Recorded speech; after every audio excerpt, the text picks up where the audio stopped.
It's almost 1 p.m. in Sydney and 11 a.m. in Hong Kong. Welcome to Bloomberg Markets Asia. I'm Paul Allen. Here are the top stories. Asian stocks gain with Japan reversing losses as the BOJ Deputy Governor promises no more rate hikes while markets remain unstable. The yen sliding against the dollar. Also ahead, how Tim Walz's long history with China may prove awkward for the newly anointed Democratic vice presidential candidate. Plus, we meet the man running the Adani Group's energy business for exclusive insight on their green pivot and the impact of the Hindenburg research allegations. From our viewpoint, purely this report was nothing but accumulation of everything that was written and alleged over the last 10 years before that, but also very beautifully gift-wrapped and presented in a way that was, explosive and shocking. All right, time to take a look at markets, mostly risk on, and Avril Hong's in Singapore. Avril, another impressive reversal in Japan. Yeah, we're seeing the rebound continuing in the rest of the region, but most notably in Japan. And this is against the backdrop of what we got from the Deputy Governor of the BOJ, Uchida, saying they're not going to hike rates in the face of markets being unstable. And of course, this comes a day after a three-way meeting between the BOJ, the Finance Ministry, as well as the Financial Services Agency. The readout from that meeting didn't really help to placate markets, but it is the words of Uchida that seems to be what markets are hanging on. We're seeing on the Japanese equities today, they flipped from losses to gains against the backdrop of those very comments. Dollar yen moving almost 2%, given that it's quite flat in the rest, the mainland indices, but we are seeing quite a fair bit of that rebound on the Hang Seng and the Kospi, that rebound continuing. Flip the board, because you also wonder whether the damage from the BOJ last week has already been done, right? We heard how the governor, Kazuo Ueda, he refused to commit on where the terminal rate was going to be. So that really raised concerns about future rate hikes. Indeed, when you look at some of the positioning, it seems like traders, the more aggressive ones, are shorting the benchmarks in Japan. And we are also seeing some open interest picking up in the past week. Note here also that on the Nikkei, it's really not clawed back the declines, the three-day rout that was the worst on record. It's also far from the 100-day moving average. So really makes you wonder to what extent the sentiment has been really boosted here, Paul. All right, thanks very much, Avril. Let's get you across an alert on the Bloomberg terminal. We are gradually getting China trade data numbers for the month of July. They are trickling out in yuan terms. The January to July trade surplus, $518 billion. We saw imports in yuan terms rising 5.4% on year in January to July. Also in that same period, exports in yuan terms rose 6.7%. So China January to July exports rising 4% on year. We'll get you more on those numbers as we receive them. They do tend to be released incrementally, so we'll get back to that. In the meantime, we've got markets in China in modestly positive territory. All right, for more on the market action, Bloomberg MLive strategist Mary Nicola joins us. And Mary, let's start with China. Still getting those trade numbers rolling in, but it looks like a reasonable reversal, particularly for imports from what we saw last month. Yeah, I think one of the key things that we've known about China is just how strong exports have been and how much exports have really supported the economy. What's key, though, is to note that the export recovery still isn't enough to offset some of the impacts of domestic demand, which remains weak. And that sort of impact of the fact of an uneven recovery is likely to still weigh on sentiment in China, especially within the equity markets. Let's take a look at what's happening in Japan. It's been another very interesting day. Saw a little bit of weakness in Japanese markets until we heard from the BOJ Deputy Governor. How helpful are these remarks longer term that there's not going to be any more tightening as long as markets are unstable? Yeah, this morning it has been exceptionally helpful for markets. And of course, the whole focus has been on the fact that central banks for a very long time have been long supportive, and the BOJ especially. So for the BOJ to come through with its hikes last month, and then of course signaling that there was more to come, obviously creates a bit of weariness in the markets and a little bit of fears. But we also still have to remember that the BOJ is still moving towards normalization rather than actually starting an aggressive rate hiking cycle. So it didn't talk about what its terminal rate would be, and obviously because of the focus on CPI. But of course, at the end of the day, what markets are really appreciating is the BOJ's reassurance and the deputy governor's reassurance that they are watching the market volatility and will consider not raising rates until markets calm. But at the same time, the equity markets and a lot of the mega caps will still have to adjust to a new normal where dollar yen and yen strength really come through. Yeah, well, we saw the yen immediately soften on those remarks, and that's helping prop up equities as well. But longer term, particularly as the Fed starts to look to ease conditions, the path of least resistance for the yen's got to be stronger, right? Where are we heading from here? Yeah, I think you still head towards 140, somewhere in line with where the forwards are suggesting. So 140 might be the new normal within that range. We're not heading back to 160. That is absolutely clear, especially with the Fed loosening policy and the BOJ starting to normalize rates.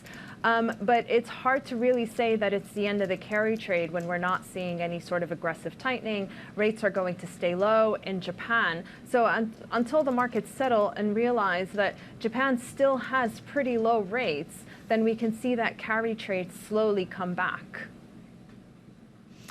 So I just want to put to you a question of the day, which is which major markets are going to perform best in these circumstances? And just as a prompt, it's kind of interesting that China has been insulated from a lot of what we've seen this week. Yeah, I think one of the reasons why China has been insulated has a lot to do with the fact that it has been under-owned for quite some time. So a lot of the markets that are being scrutinized are ones that their valuations are quite expensive. For example, in the US, the tech tech earnings haven't been living up to expectations this past quarter and have really disappointed, and that's one of the reasons why the U.S. Stock market is getting hammered. So really, it's going to come down to valuations and if earnings continue to justify these valuations. So some of the markets that look a little bit cheaper, for example, Korea had a really positive surprise with what we saw from Samsung and its chips being accepted by NVIDIA. That's been quite slammed. That could have some potential to make a comeback, especially given how cheap its valuations are. Yeah, we've been focusing a lot this week on the unwind of the yen carry trade, but what's the future of the yuan carry trade? Yeah, it's in line with what we're seeing globally. So globally, it's going to be an unwind of carry trades and this move towards safe havens until we see the Fed really coming through and saying that they're going to cut interest rates. So unless we see a reduction on market volatility, unless we see the Fed starting to move more towards easing of policy, that the currency volatility is going to remain elevated. And as long as that remains elevated, it's unlikely to see people, really investors, jumping back into the carry trade just yet. All right, Bloomberg MLive strategist Mary Nicola there. Still to come, we're going to speak with Gautam Adani's nephew, Sagar, who's running the Adani Group's energy business. More in our exclusive series taking you inside the Indian conglomerate coming up. This is Bloomberg.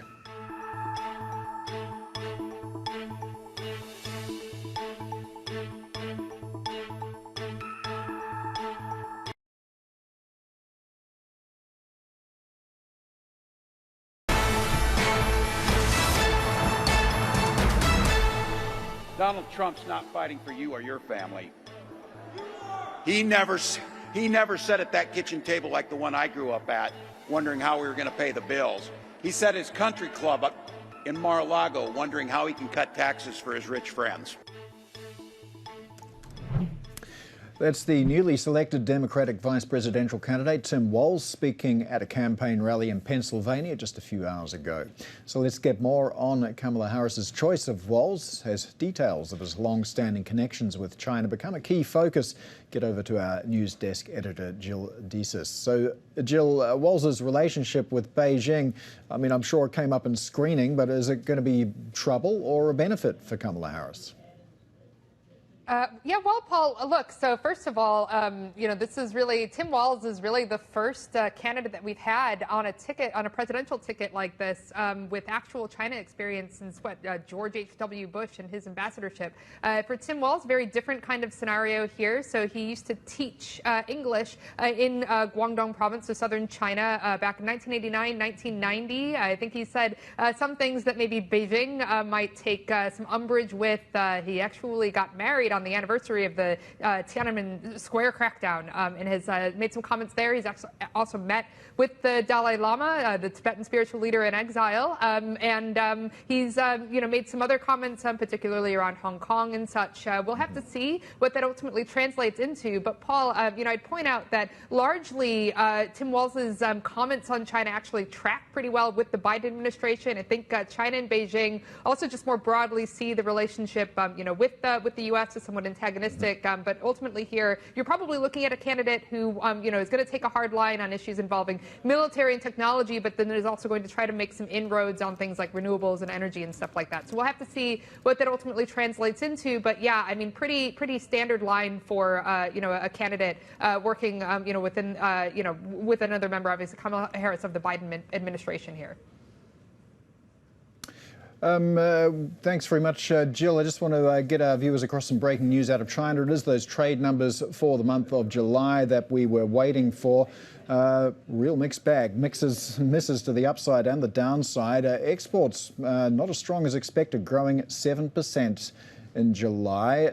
That is slower than the 8.6 we saw in June, and a big miss from the 9.5% that the market was expecting. Imports, well, a big miss to the upside, growing by 7.2%. That is more than double what the market was anticipating, and a big reversal of the 2.3% contraction that we saw in July. It all adds up, that imports bill and weaker exports, to a big miss on the trade balance as well, coming in at $84.65 billion. That is well short of the $98.35 billion expected by analysts, and also a contraction from the $99 billion that we saw in June. So a real mixed bag there in terms of China's July export numbers. Let's get to our guest now. Taimur Baig is Chief Global Economist at DBS Bank. And Taimur, I just want to start off, if I can, with your reaction to those trade numbers. It's kind of hard to make sense out of that, considering what we were expecting.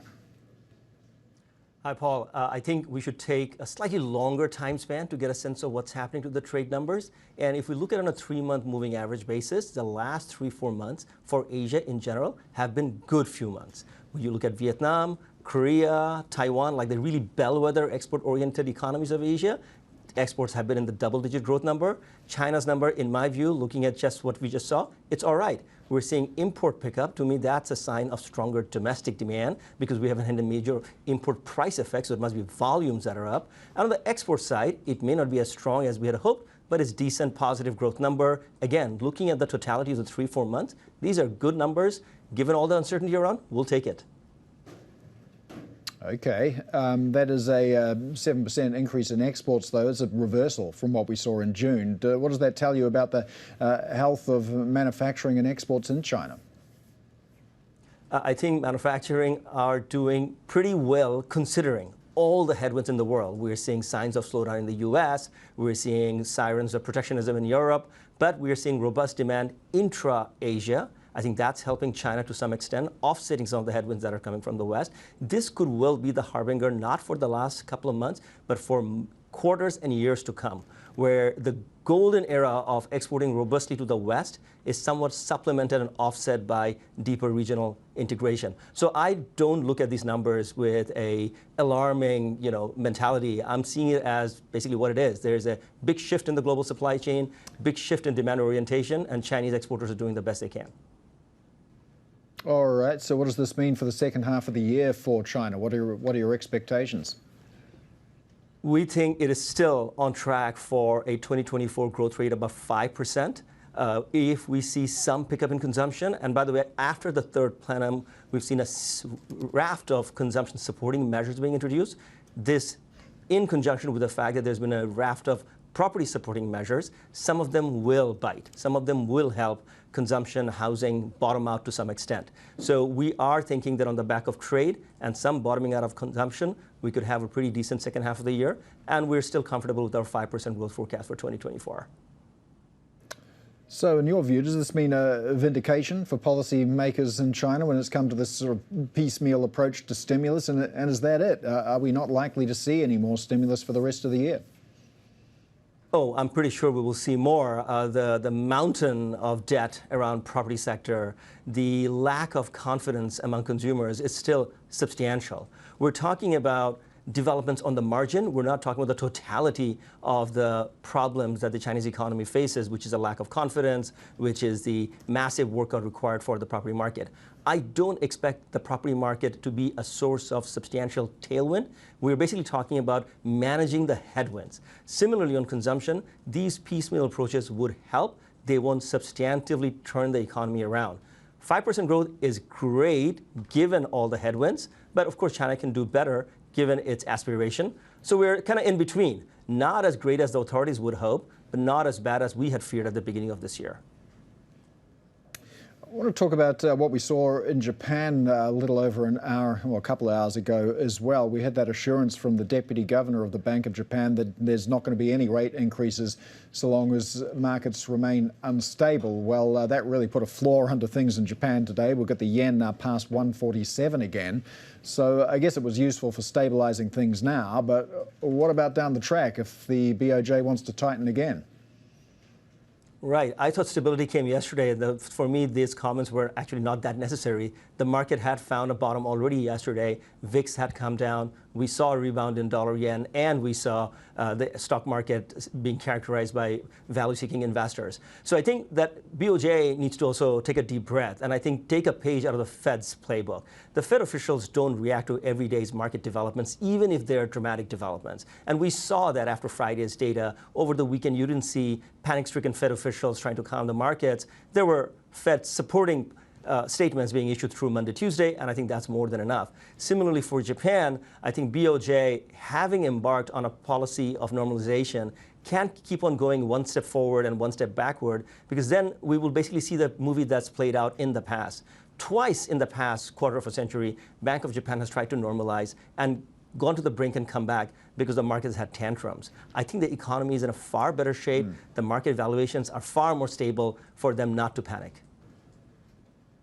Yeah, so what's happened down at the BOJ? Because deep breaths used to be pretty much the playbook, didn't it? Slow, steady, very incremental. And now, last week we had a 25 basis point move. And then today you see this, these comments from the Deputy Governor as being perhaps unnecessary. Is the BOJ making policy mistakes?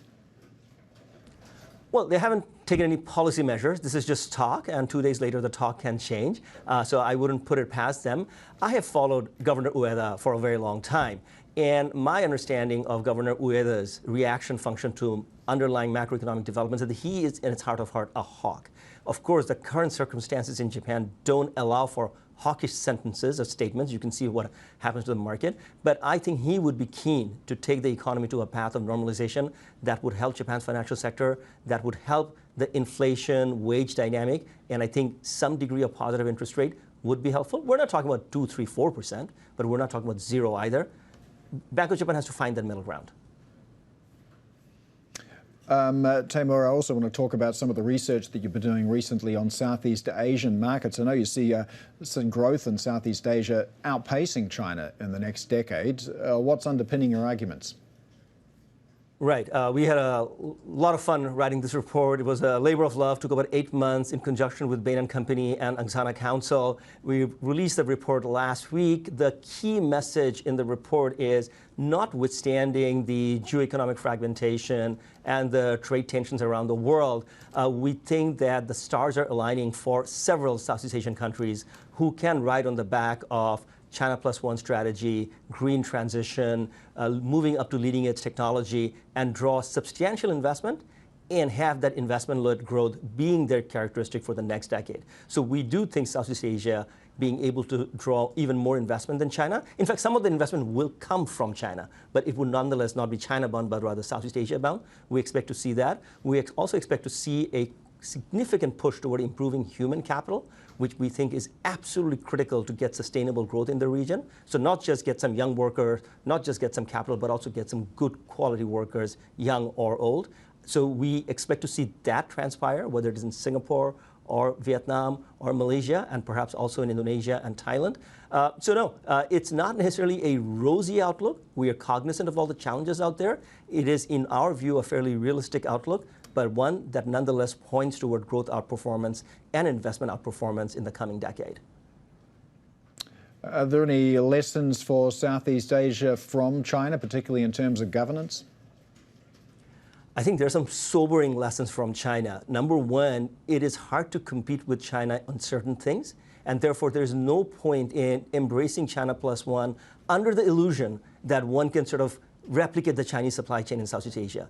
Success of Southeast Asia would lie in further integration with the global supply chain, be it in China, be it in Europe, be it elsewhere. It would be more about opening the markets up, getting some technology, not necessarily spend billions and billions of dollars trying to grow homegrown technology. That's a cautionary tale from China. Perhaps may also be a cautionary tale from the US in years to come. All right, Taimur Baig, Chief Global Economist at DBS Bank. Thanks so much for joining us. We have plenty more ahead. This is Bloomberg.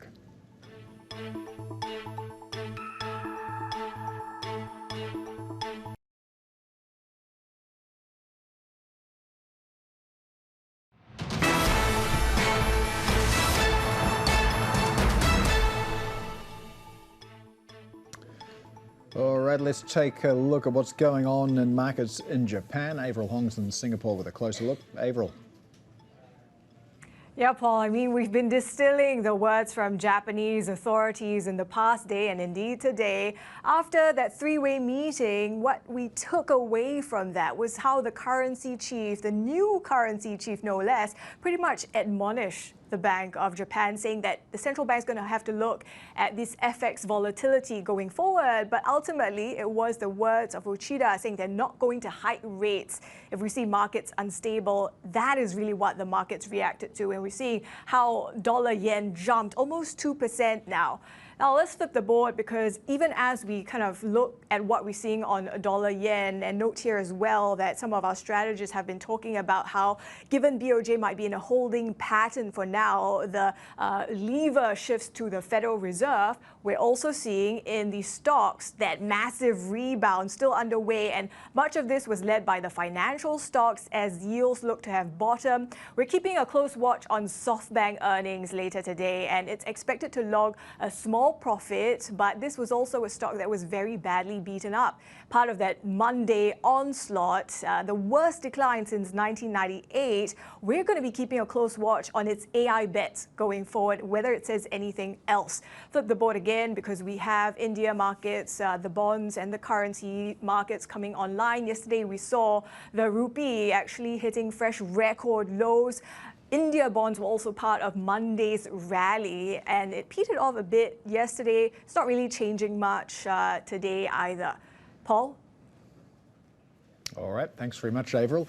Let's stay with India, and the Adani Group says it's planning a 150% increase in its output of solar panels by 2026 to bolster India's carbon net zero target and reduce dependence on Chinese firms. Today, a now exclusive look inside the Adani Group, we meet the man overseeing their energy business. Sagar Adani is a nephew of the billionaire company founder Gautam Adani and one of 4 descendants handpicked as the next generation of leaders. We asked him about the green ambitions of a company that's better known for its coal business.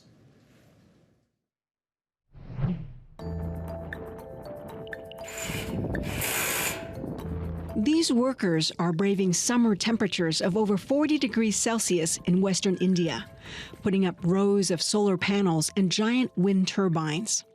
This dusty and once barren salt desert is set to become one of the world's largest renewable energy parks, 5 times the size of Paris.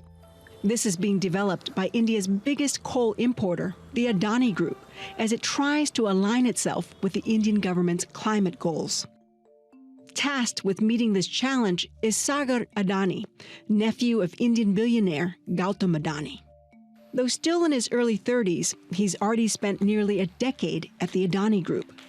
As part of a succession plan envisaged by his uncle, Sagar is now in charge of the group's lucrative but contentious energy business. He also oversees finance for the whole group, which means he's well placed to answer the many questions investors still have about allegations made against the group last year by short seller Hindenburg Research, which the Adanis have denied. Bloomberg's Anto Antony put those questions to Sagar in this exclusive interview. When the Hindenburg report happened, a $150 billion wipeout happened in the group's wealth or the family's wealth because the institutional shareholdings in these companies were very low, I am assuming.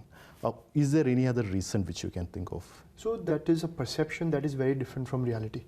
So of course, at that point in time, I would say that this report came as a shock to many people who were not expecting anything of this sort.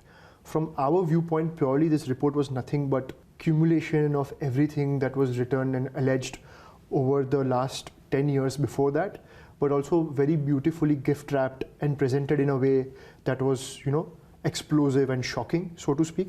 So at the end of the day, if we are able to deliver our business in a consistent manner, after the Hindenburg report, right, we delivered the best results that the group had ever delivered in the history of the group.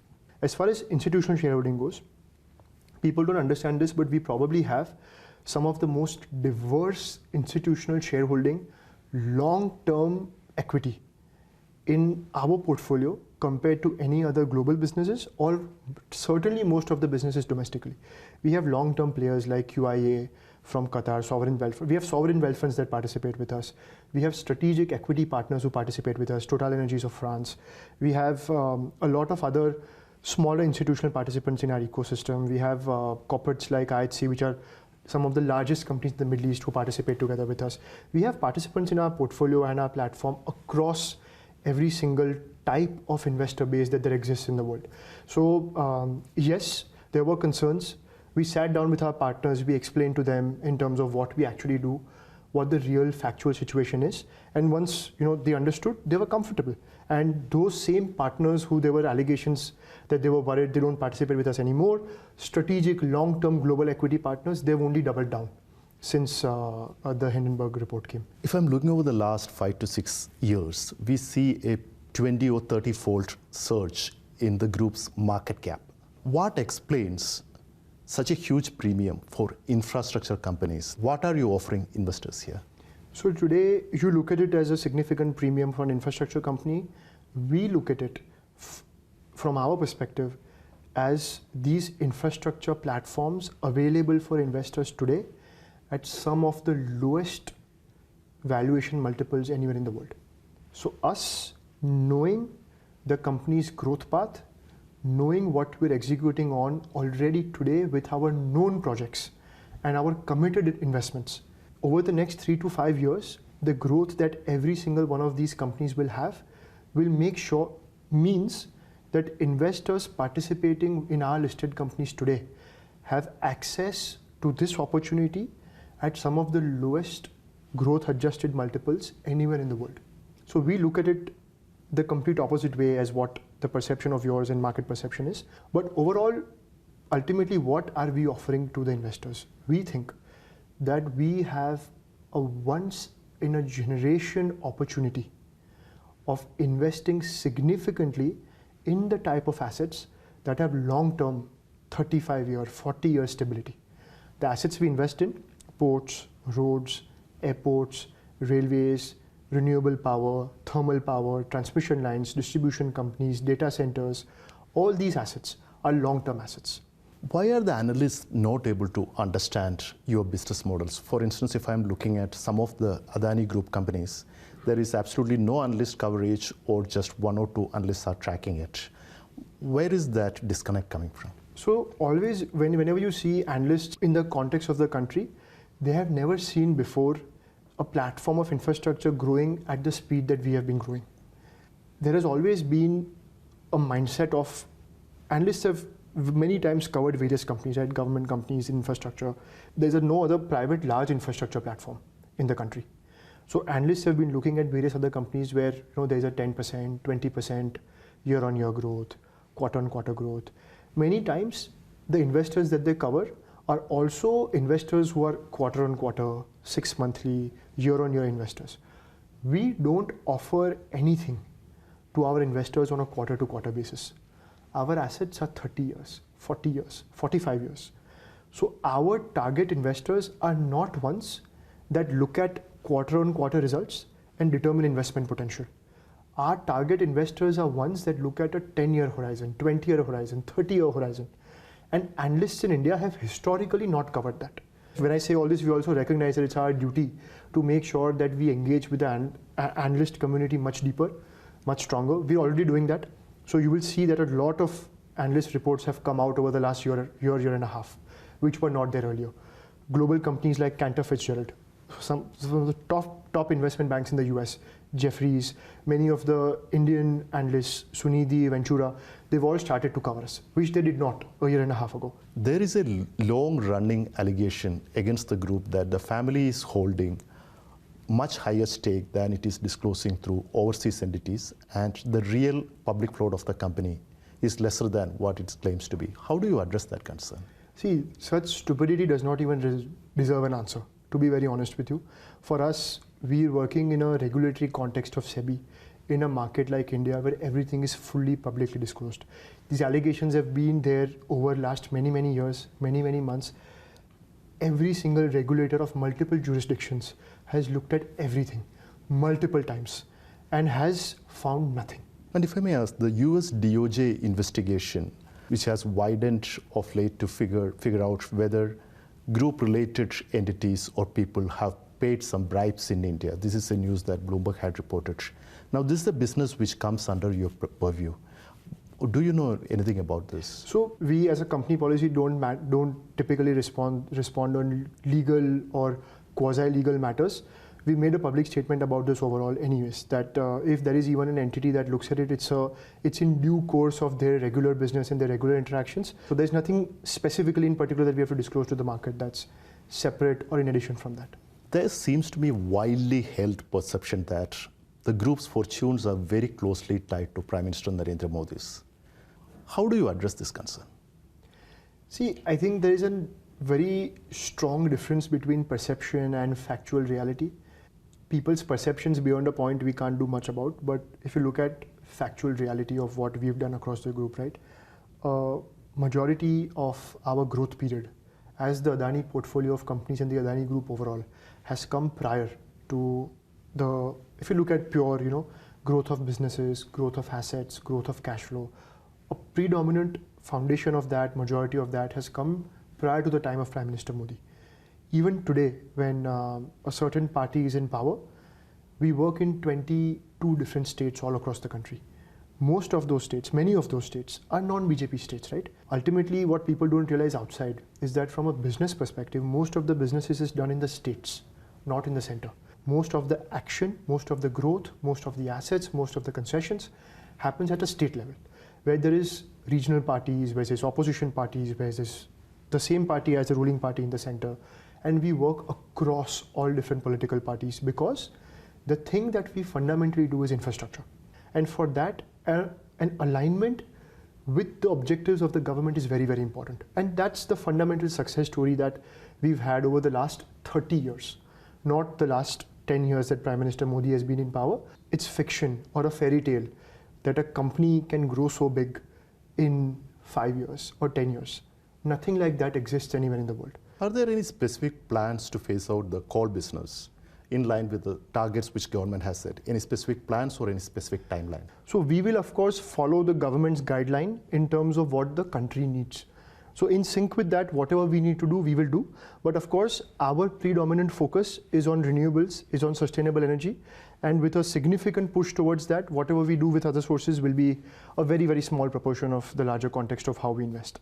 So in line with the government's current projections and roadmap, what is the timeline within which you are looking at phasing out the coal? So government's looking at a gradual ramp down until 2060. So we have a lot of assets where we have PPAs and we have obligations in which we have to supply to various state government discoms, central utilities, and to many discoms and to the end consumers ultimately.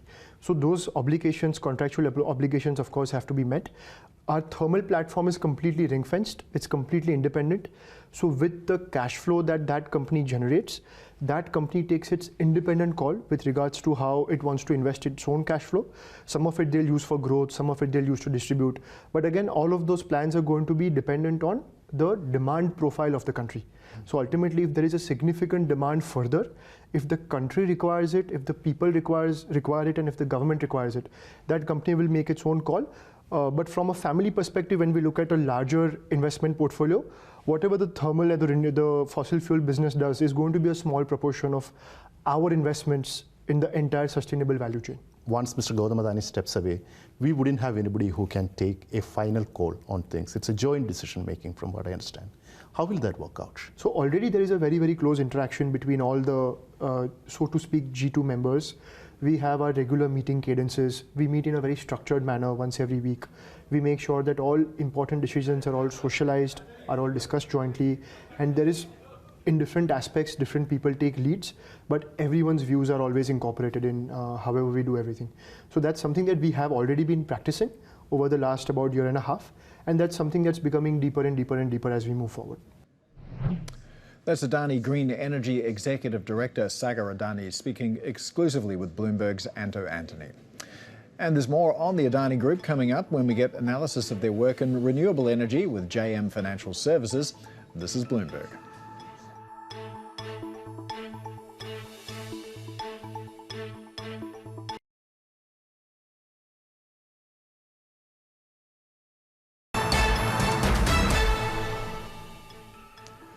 Welcome back. Let's take a look at how Indian markets are doing at the open. Been underway for just under a minute and trading to the upside. The Sensex better by 1% at the moment, fitting in with the broadly, modestly risk-on tone across the region. Still got a somewhat weak rupee.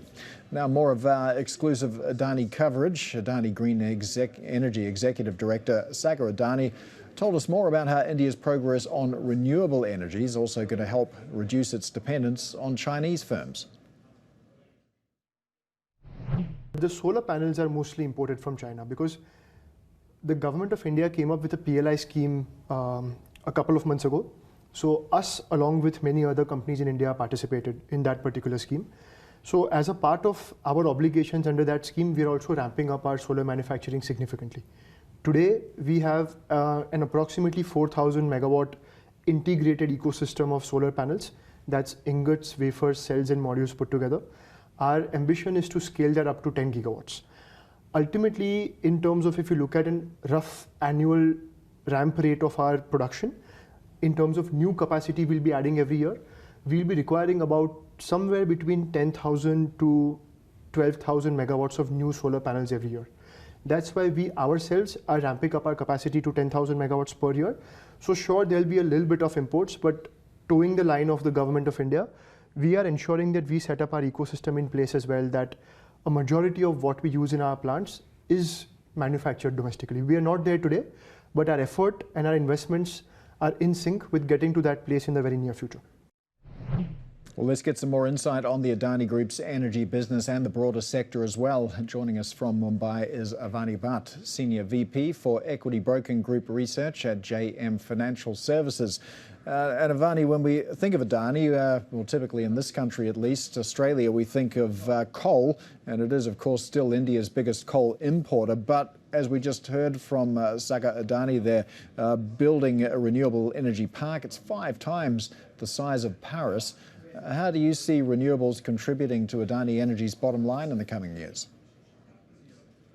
Good morning, everyone, and a very good morning to all the viewers as well. Thank you for having me on the show. So yes, as Sagar mentioned, that government has also, it's in India's ranking 4th globally in the total renewable power capacity addition, and has a goal of achieving 500 gigawatt of renewable energy installed capacity by 2030. So it has also outlined a trajectory for bidding of 250 gigawatts of renewables spread over FY 24 to 28.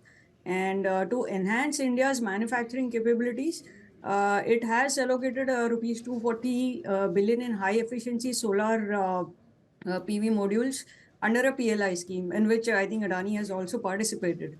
So in the recent budget that was announced, India has removed 7.5% import duty on specified capital goods for use in the manufacturing of solar cells.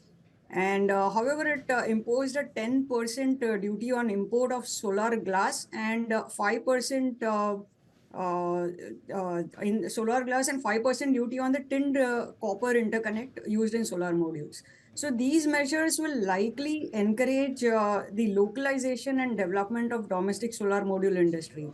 And that's where, the growth opportunity is seen for all the companies in this particular space. Adani Green Energy Limited, it's a part of the Adani Group and one of the largest renewable energy companies with a project portfolio of 20,434 megawatt. So I think there's a huge growth opportunity, and the execution will be the key to achieving the goals going ahead. Well, just for some context, a little earlier we were speaking to Tim Buckley, the Climate Energy Finance founder and director. Let's hear what he had to say about India's progress towards the green energy versus China. India last year installed a record high 18.5 gigawatts of wind and solar. China does that in about 3 weeks. All right, so China does in 3 weeks what India's done in a significantly longer period of time. But you see India accelerating. What's your outlook for growth here? So as I mentioned, see, the basic opportunity for growth lies in the huge gap between the demand and supply. India being a rapid mega growth story, energy needs of our country too are increasing exponentially. And there's a huge scope of expansion and growth for the companies involved in this space. So be it power generation, energy storage solutions, supply chain, and all the related verticals. So, and government is also quite supportive and has a very good target going ahead into this particular space. So I think the growth opportunities are there. The companies are well placed for a better execution and for achieving their targets. Well, as I mentioned earlier, I mean, we do tend to associate Adani with coal. It has significant mines here in Australia as well. But as it pivots to renewables, what's the future for its coal business? Where do you see that heading? A very well-placed company. I think Adani Group is committed to the cleaner future, and it develops, builds, owns, and operates solar and wind farms, supplying electricity to central and state government entities. So I think going ahead, the growth opportunities are huge, and they are one of the biggest they are players in the Indian markets, and are providing for almost 80% of the needs for Indian power sector. And that's the reason why we feel that going ahead, it's going to be a major player in this particular space. Do you foresee a day when the load shedding in India becomes a thing of the past? What's the state of the grid? Sorry, may I come again? Do you see a day when load shedding in India becomes a thing of the past? Blackouts, brownouts are a familiar experience. What is the state of the national grid? Yes, definitely. See, it's a thing of the past. Now you hardly ever see the blackouts that are happening.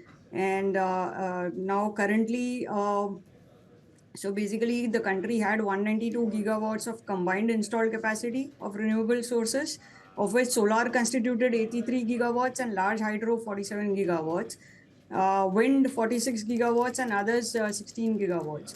So the government has outlined a trajectory of bidding 250 gigawatts of renewable spread over FY 24-28. So to enhance India's manufacturing capabilities, It has allocated around 240 billion. Avani, we're out of time, unfortunately, but thanks so much for joining us. That is Avani Bhatt, Senior Vice President for Equity Broking Group Research at JM Financial Services. And our special coverage of the Adani Group continues all week.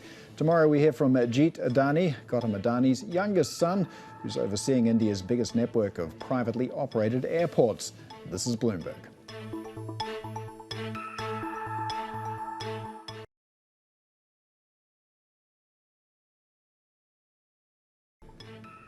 All right, risk on has returned to the Asia Pacific. We've got Taiwan's TAIEX better by 3.5%. Most of the major indexes in the green.